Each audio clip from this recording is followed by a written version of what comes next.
दूर से देखा तो चांद पे दाग था, पास से देखा साबुन का छाग था।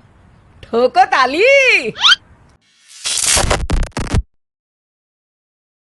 विकी को हमेशा किस्मत ने उसकी मेहनत से ज्यादा दिया। पैदा हुआ एक बड़े घर में, मुंह में चांदी की चम्मच लेकर, और शादी भी की एक उससे भी बड़े घर में, सोने की चम्मच मुंह में लेकर। उसे मेहनत करने का शौक नहीं था। एक शौक था, वो भी घटिया शायरी करने का। उसकी हर बात शायराना ही होती थी। जैसे कि एक दिन, दूर से देखा तो चांद पे दाग था, दूर से देखा तो चांद पे दाग था, पास से देखा साबुन का छाग था। ठोको ताली। अरे ऐसी शायरी करोगे तो ताली तो पता नहीं, कोई तुमको ही ठोक देगा। शायरी वो बिल्ली है जो किसी का भी रास्ता रोक दे, और क्या मैं किल हूँ जो कोई मुझे ठोक दे। मुझे तो आपसे बात ही नहीं करनी। मैं निकला था गाड़ी लेके, लेकिन दौड़ के जा रहा हूँ। मेरी शायरी कोई नहीं सुनता, मैं घर छोड़ के जा रहा हूँ। धीरे बोलिए जी, मम्मी पापा को पता चल जाएगा तो तुमको सच में तुम्हारे मायके भेज देंगे। सस्ते साबुन से मेरी कॉलर चमकी नहीं, सच में चला जाऊंगा, मेरी बात कोई धमकी नहीं। अगर शायरी ही सुनानी है तो सुनाओ, लेकिन कोई काम धंधा भी तो करो। मेरे पिताजी के पास बहुत पैसा है, तो घर जमाई बन के खा रहे हो, और कल जा रहे हो ना अपने मायके, तो आज ही चले जाओ मेरी बला से। हमें तो अपनों ने लूटा, गैरों में कहाँ दम था हमें। अरे चुप हो जाओ, तुमको मिर्जा गालिब की कसम। अरे जाना है तो जाओ, लेकिन पहले मेरे मम्मी पापा से मिलकर जाओ, वरना वो क्या सोचेंगे। लेकिन विकी अकेले ही अपनी कार लेकर अपने मायके यानी कि अपने खुद के घर पहुंच जाता है। अरे बेटा, तू अचानक, बहू कैसी है? अरे माँ, बहू तो बिल्कुल बदल गई है, मुर्गी हाथ से निकल गई है। अरे क्या हुआ बेटा?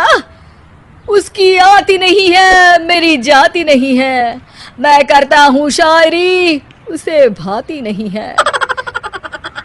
मेरे पास उसका फोन आया था बेटा, सही कह रही है वो, तुमको काम करना चाहिए तभी तो इज्जत मिलेगी। घर जमाई बनके सास ससुर के पैसों पर कब तक ऐश उड़ाते रहोगे? मेरी जिंदगी में हर तरफ से उंगली हो रही है, फोन पर मेरी चुगली हो रही है। अरे चुगली नहीं कर रही थी बहू, वो तेरा भला चाहती है बेटा। सूखे हुए कपड़े को भी गीला कह रहे हैं लोग, चुगली करने को मेरा भला कह रहे हैं लोग। ठोको ताली। ये सुन के माँ अपने हाथ से अपना सर पीट लेती है। अरे माँ, ताली की जगह माथा क्यों ठोक रही हो? बेटा तू ना आराम कर, तेरे पिताजी भी आने वाले हैं, खाना लगा देती हूँ। विकी अपने घर भी दिन भर टीवी देखता है, तरह तरह का खाना खाता है, दोपहर तक सोता है, चाय पीता है, वीडियो गेम खेलता है, बस काम करने नहीं जाता। घर में नौकर चाकर है तो बिस्तर से हिलने तक की जरूरत नहीं पड़ती। कई बार तो विकी अपने नौकरों को बिठाकर शायरी सुनाता रहता। कब जाओगे बेटा? अरे कैसी बात कर रहे हैं डैडी, क्या आप मेरे फादर नहीं? आप मुझे भगाना चाहते हैं क्या? ये मेरा घर नहीं। अरे नहीं बेटा, तुम्हारा ही घर है, हम तो चाहते थे कि तुम यहीं रहो और मेरा काम आगे बढ़ाओ, लेकिन तुम ही चले गए घर जमाई बनने।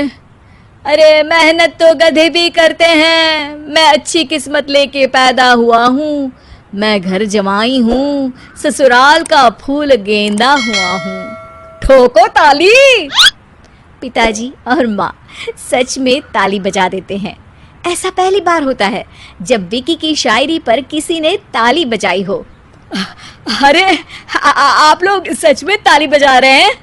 हाँ हाँ बेटा, तुम्हारे ससुर का फोन आया था, बोला जब तक घर जमाई जी कोई काम ना करने लगे हमारे यहाँ मत भेजना।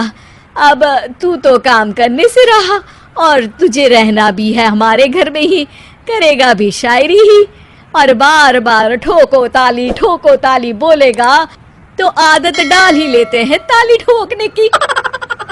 विकी उसी वक्त खड़ा होता है और बहुत गुस्से में सीधे ससुराल के लिए निकल जाता है। फिर से आ गए? लेकिन सुमन को देखते ही विकी पिघल जाता है। अब सुमन, आई एम सॉरी, आज से ना मैं सिर्फ शायरी ही नहीं बल्कि काम भी करूँगा। तुम अपने ऑफिस में बात कर लेना, कोई भी मेहनत का काम कर लूँगा। मैं घर जमाई बन के रहूँगा लेकिन काम करूँगा और इज्जत से रहूँगा। मतलब सिर्फ तुम नहीं आए हो, तुम्हारे साथ तुम्हें अकल भी आ गई है। मैं अपने कारखाने का मैनेजर बनाता हूँ तुमको, कल से मेरे साथ चलना वहाँ। थैंक यू ससुर जी। थैंक यू से काम नहीं चलेगा, एक शायरी सुनानी पड़ेगी। है? जरूर। ससुर के पास पैसा होते भी मेहनत जिसको भाई है वही सच्चा दामाद है, वही अच्छा घर जमाई है। ठोको ताली। सब विकी की शायरी पर ताली ठोक देते हैं। शिक्षा: जब किस्मत आपको बहुत सारा दे दे तो उसकी कद्र करनी चाहिए और मेहनत करना कभी नहीं भूलना चाहिए।